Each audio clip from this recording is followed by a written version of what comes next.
We need to talk. When I first started this channel almost 5 years ago, I was a diehard liberal. I unironically called myself a social justice warrior and had very strong biases against anyone who disagreed with me, basically. And over the last 2 to 3 years, I think it's become increasingly obvious that my political views have shifted. I mentioned about a year ago that I no longer identify as liberal, and it was interesting to me the reaction that I received about that, because a lot of people assumed that when I say I no longer identify as a liberal, that means that I somehow identify as a conservative now. That was pretty shocking to me to see just how black and white people were thinking about it. But nowadays I hear it from both sides of the political spectrum. People will accuse me of being too woke in one video, and then 2 days later they will accuse me of being not woke enough in the next video. For example, when I did my video on the psychology of conspiracy theorists, I got one comment that was saying like, oh, Anna's gone woke.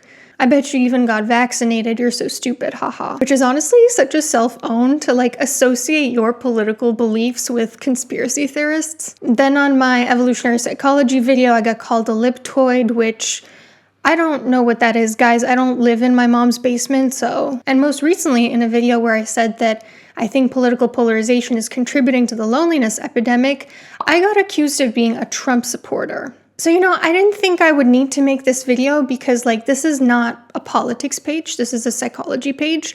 I don't see it as my place, really, to infuse it with politics all the time. And back when I was a therapist, I wouldn't even have been able to make this video, but now there's really nothing stopping me, and I figure if you guys are gonna hate me for my political views, you might as well know what my political views are. So that's what I'm gonna be doing in this video. I'm gonna explain exactly where I fall on the political compass, what my political values are, and why, again, the political polarization is just getting so ridiculous.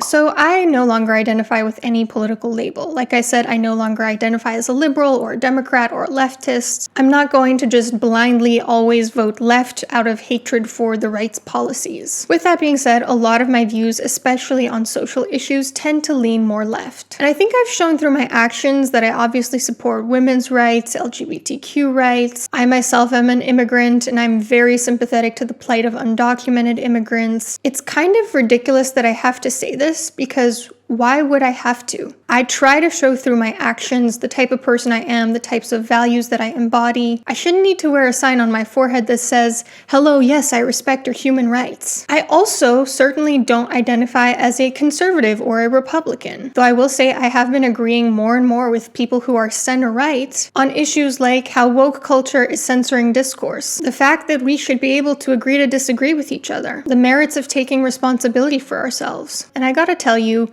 conservatives have always been way kinder to me when they disagree with me on something than liberals have. And even when they're not kind, when a conservative disagrees with something I said, the reaction is usually just, haha, you're stupid. But when a liberal disagrees with me, it immediately goes into, you are a terrible person, you are so immoral. It gets real personal real fast, and that alienates people even further from the party that you are associated with. Y'all did this to Lacey Green, you did this to the woman from the Young Turks, and now you're trying it with me too. Fortunately, I'm not very motivated by belonging to a group. I've never really been drawn to tribalism. I find it to be stupid. So this isn't going to push me into the arms of conservatives because I don't need to belong to a group like that. But you can bet that it is having that effect for other people, because the desire to belong to a group is a very deep drive. And if you make people feel like they're alienated from your group, they're gonna look around and say, that group over there, they're saying it's okay what I said.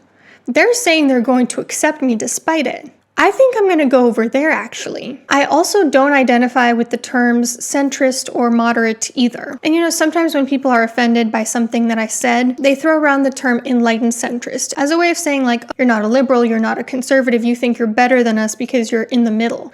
But being a centrist isn't really about being in the middle on every single issue. People that seem like they're centrists by and large, fall more right and more left on different issues. It's not just like you are one construct and you fall smack dab in the middle. It's like there are a constellation of constructs. Some of them are over here, some of them are over there. Sure, they may be average out in the middle. And for the record, I don't think there's anything enlightened about me. I think what makes me not identify with any political party anymore is not that I'm enlightened. It's precisely that I realize that we are all very vulnerable to human biases and to groupthink.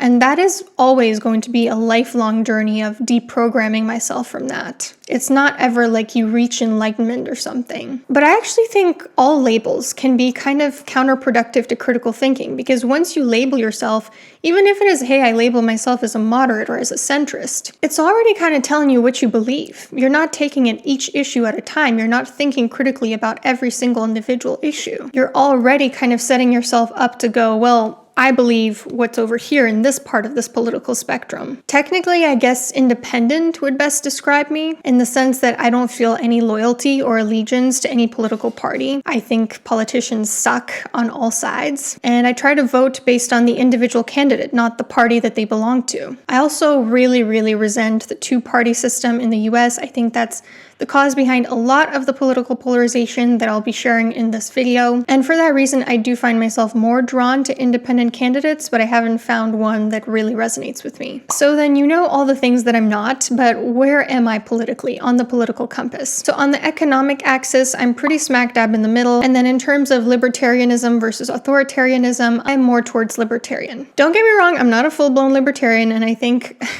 taking a very extreme approach to any of these philosophies is kind of a recipe for disaster. You know, for instance, I do think that governments should make sure the corporations are taking care of the environment. Pretty bad stuff can happen if there isn't any sort of control whatsoever from the government, but I do believe that generally speaking, the less control a government has over its people, the better. And yeah, my family background definitely plays a role in that. I mean, my parents grew up in a communist dictatorship. And so I very strongly believe that inequity is not something caused by one specific type of economic system. I believe inequity is always going to exist as long as people are not dealing with their innate selfishness and greed. And the people who have the most power and control will always try to make sure that they have more resources than the people who don't. And for that reason, I find terms like late-stage capitalism to be just really misinformed. And a lot of the things that people blame capitalism for are not actually caused by capitalism.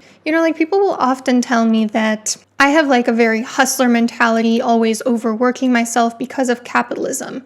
And I always have to clarify that that's not the case.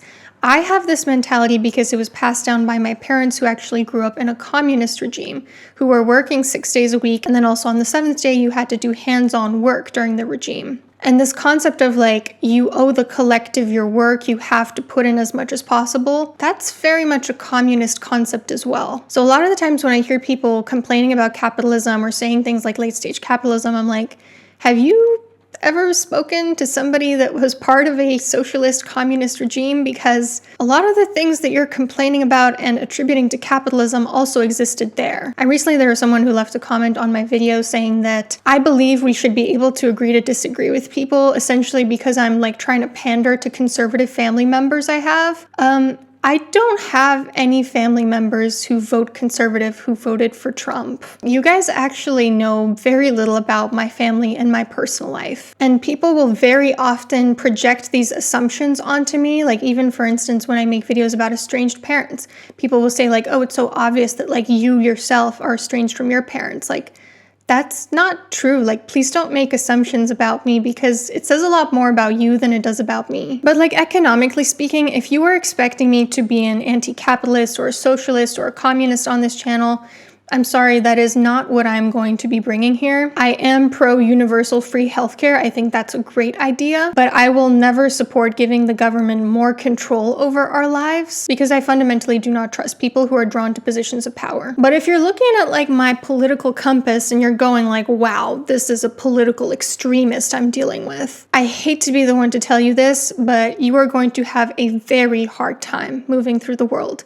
interacting with people, getting people to see your side, because you are the one who is so extreme that anything less than that seems extreme to you. So what are my core political beliefs then? A big cluster of political beliefs I hold are kindness, empathy, and compassion. Kindness in the sense that I will never mistreat you because of an identity you hold or because of something that you can't control. And if anyone is hateful to you because of those things you can't control, then I will defend you for it. Empathy in the sense that I care about your lived experience. You know, if you're telling me about the impact that overturning Roe versus Wade had on your sister who ended up in a medical emergency, I'm gonna probably find that really awful. It's gonna make me really angry and it's gonna make me want justice for your family. But also if you're, maybe more on the right and you're telling me how Seattle increasing the minimum wage made your small business shut down, I'm also going to have empathy for that. My empathy is not conditional on what political group you belong to. And then compassion in the sense that I think we're all imperfect humans. We're all extremely vulnerable to cognitive biases and errors and heuristics and tribalism and groupthink.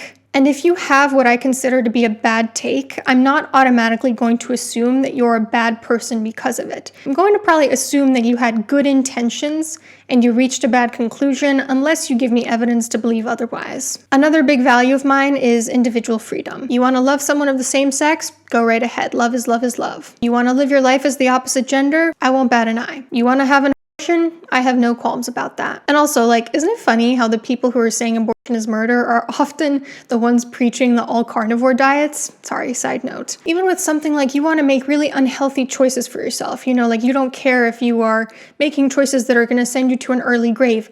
I actually think that is also your individual choice and your freedom and your right. I hope you're doing okay, and I think you deserve better, and if you want help, I would love to help you, but I also think you have a right to make unhealthy decisions too. And then the last sort of cluster of values that I have at this point in time is personal responsibility and resilience. Objectively speaking, if that is a thing, of course I believe that all of our life circumstances are a combination between internal factors that we can control and external factors that we can't control. But I personally find a lot more value in focusing on what we can control in life. And having learned about what terrible outcomes having an external locus of control is associated with in psychology, I'm literally so allergic to the attitude a lot of people hold these days of well, there's nothing I can do about it, it's all capitalism's fault, it's not my fault, there's nothing I can do to change my circumstances. It literally makes bugs crawl down my skin to hear that. And that's probably an area where I need to do a little bit more work to have more compassion for people who hold that value. It's probably related to the fact that I used to be like that. But ironically, when you start to take more responsibility over your own life, you start to realize that you maybe do have some control over the external factors too. It starts to become really obvious to you that there are things you can do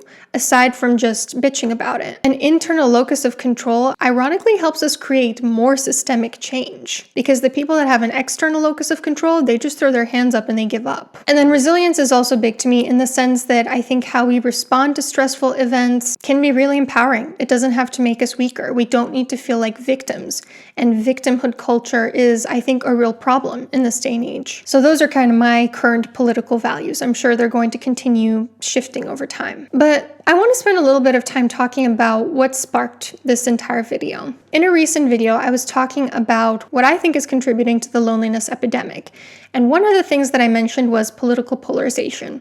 And I posted the video, I didn't realize that it would be controversial whatsoever. But in the video, I was talking about this black and white approach of if you don't 100% agree with everything that I believe, then I want nothing to do with you. You are the enemy.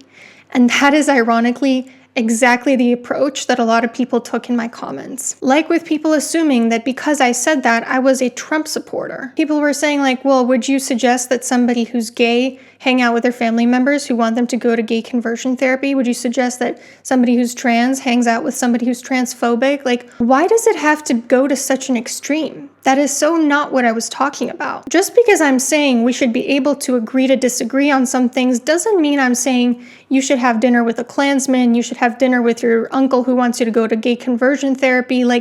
Where is this coming from? I was talking about how people refuse to speak with each other even over minor disagreements. And the example that I actually gave in that video was disagreeing over the merits of stress and resilience, that sort of thing. Obviously, of course, I don't think that somebody should be in a relationship with someone who wishes abuse upon them. I would hope that I've shown that through all of my content on this channel thus far. What I was saying is that we are all prone to cognitive errors and biases, and issues with critical thinking, which means that all of us are capable of reaching a bad conclusion out of good intentions. Also, most people vote based on their own selfish interests, not some stranger's personal identity. There are a lot of people who voted for Trump not because they hate particular groups, but because they just straight up can't afford to put food on the table because of inflation. And my life changed so much for the better once I realized that I was writing off kind-meaning, well-intentioned individuals who are not hateful, are not spewing hateful things, and treat the people in their life very kindly. And conversely, there are people who virtue signal and say all the right things who treat the people in their lives really terribly. And something else that I was trying to say in that video is that simply alienating yourself from anyone who disagrees with you is not going to get you the outcome you want. Your circle is just going to keep getting smaller and smaller and smaller because nobody is ever going to agree with you 100%. And no one can keep up with your expectations of moral purity. And all of those people that you just alienated are going to flock to the other side because they need a group to belong to. And because of that, the other side is going to keep winning in elections over and over and over again. If you want things to change, you need to be able to have respectful discourse with people. You cannot just cut people off at the slightest disagreement. It's counterproductive to your goal of a more equitable world. And honestly, seeing liberals' reactions to losing this election has cemented to me more than anything that I will never again identify as a liberal. One point that people brought up is this idea that politics reflect morals and values. So yeah, you might not want to cut someone off because of a difference in politics, but ultimately you might want to cut them off because of a difference in values. And I do agree with that. I do think that politics reflect values, but I also think that you can have a person with the same exact values in this group as in this group. And likewise, you can have two people within the same group who hold vastly different values, because values are used in incredibly versatile ways, and they're deeply personal. So for instance, one person could say, empathy is a huge value of mine, and that's why I'm voting for Democrats. But a Republican could say, empathy is really big for me too. I'm voting Republican because I've seen people be harmed by this and this and that, and I have empathy for them. I also take the same issue with people who say, like, I will only date people within my religion because I want someone to have the same values. Because again, there can be someone within your religion that has completely different values or applies the same values in completely different ways. And there can also be people in other religions that have the same exact values as you, or maybe apply them in the same way. And that's not to say if you only want to date within your faith that you're not within your right to do so. I think you're completely within your right to do so, especially because there are a lot of logistical factors at play. But I think people sometimes shut each other down by putting themselves in these really strict groups, assuming that there is a divergence in values when there actually isn't one. Another expression that kept floating around in the comments of that video was this idea that I'm being dehumanized, or I don't want to be around people who don't see my humanity, who don't think I have a right to exist. That might be the case sometimes, like there might actually genuinely be people, for instance, who hate a particular group that you belong to, that they want to exterminate them. But most of the times when people say this, I do think they are grossly exaggerating. So for example, some situations where there might be genuine dehumanization going on would be someone who wants to wipe out the Palestinian people, someone who thinks the Third Reich had the right idea about Jewish people, someone who's actively promoting violence against a group of people or using dehumanizing language to talk about them. Versus there are other situations where I really think it's more of an exaggeration to say you're being dehumanized. Like pro-lifers, for instance, they're not usually pro-life because they see women as subhuman. In their minds, they think that abortion equals murder. Or if someone disagrees with your definitions of sex and gender, but they respect your right to live your life however you want, they're not necessarily dehumanizing you, they're just disagreeing with you on a definition. I don't think there's a cut and dry formula of, okay, this is dehumanization, this is not, because I think these processes of dehumanization take time and they're gradual and insidious. But I do also think the word dehumanization is getting thrown a lot these days, and we need to be more careful with that because it is not something to take lightly. And also, this is going to blow some of your minds. There are actually a good chunk of people in these so-called dehumanized groups that voted for Trump. Women, people of color, immigrants, LGBTQ people? Did they also do it because they think that those groups aren't human? Like, when was the last time some of you guys actually went out and spoke to people outside of your internet echo chamber? Because, like, if you actually spoke to real life people, you would realize that they are from all kinds of walks of life. Actually, do you want to know which friends of mine I went to vent about the reaction to that video I posted? It was an immigrant Muslim woman of color, a trans woman, and a bisexual woman. And all of us were laughing about the idea that it's controversial to say political polarization is contributing to the loneliness epidemic. There are people who look like you, whatever that means for you, who are not as extreme in their political views. You don't get to just say, I belong to this identity group, therefore what you said is wrong, because there are people within your identity group that hold different kinds of beliefs. You do not speak for all of them. And also, just like, I shouldn't have to spell out every single caveat and exception for you. I shouldn't have to specify that I am not talking about the most extreme of circumstances, that I'm actually talking about like the middle of the bell curve. That should be a given. In regular conversations, not on the internet, you don't have to specify that. You don't have to say, oh, like, by the way, I'm not saying you should have dinner with the Klansmen. It's a given. People give each other the benefit of the doubt. I've shown who I am through my actions, not just my words. And not everything is as extreme and black and white as humanly possible. Hi, Anna from the future pitching in here again because I really want to make sure that I am trying to be as explicit as possible so that my words are not twisted. Even though I spend a large part of this video talking about political polarization, that does not mean that I'm not concerned about what's happening in the US. You guys have to remember, I moved from the US in the past year because I didn't like the direction that things were going in. And political polarization was part of that, but it was also partly that I could see where the administration was headed and I didn't like it. The reason why I stick to the psychological and sociological aspects like the political polarization of people in this video is because I just really don't see it as my place to talk about the policies in depth. But make no mistake, while I advocate for not hating the outgroup, I think you're completely within your right to hate some of the policies happening and to be really angry at the politicians who are enacting them. But like I said, I just feel like it's not really my place. This is not a political channel.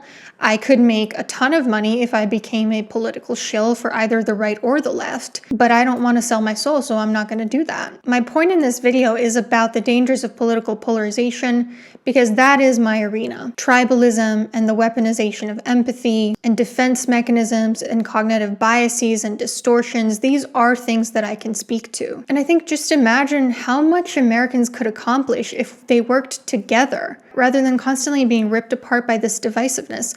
A lot of the things that people complain about capitalism doing could be overcome if we work together because they affect both the right and the left. And also I want to clarify that just because I'm not an anti-capitalist doesn't mean I'm a pro-capitalist. And again, this is one of those things that I feel like I shouldn't necessarily need to say. It could kind of be unspoken. But there are absolutely flaws with the capitalistic system in the US that should be worked on. I may not agree that it's late-stage capitalism like a lot of people have been calling it, but I am not opposed to reform. So yeah, just thought I'd pitch in with that because I can already hear how my words are going to be twisted and I really want to be very explicit with this. Now, if you want to know why my political views have changed over the last few years, that's a story for another day. The main gist of it is that I was in an environment that was extremely far left to the point where it was kind of like looking at myself in a mirror through a magnifying glass. And I saw all the toxic things that I was doing just like magnified. And so I started to examine my own views more critically. If after watching this video, you don't want to watch my content anymore, you don't want to support me anymore, I understand. At the end of the day, it makes sense that we want to be surrounded by people who share our core values. You have a right to surround yourself with people who share yours. I have a right to surround myself with people who share mine. I certainly find myself being more drawn these days to people who are independent thinkers. That is something that I really value in a person. Sometimes we're just not the target audience for each other. Sometimes we're just not for each other. But if I can leave you with just one thing before I end today, even if you do continue to surround yourself with people who share your values or share your beliefs, please consider also being open to discourse with people who disagree with you. Just thought I'd put it all out there today because there are so many assumptions and projections about my political beliefs, and I figured, again, if you're going to hate me for my political views, you might as well know what they are.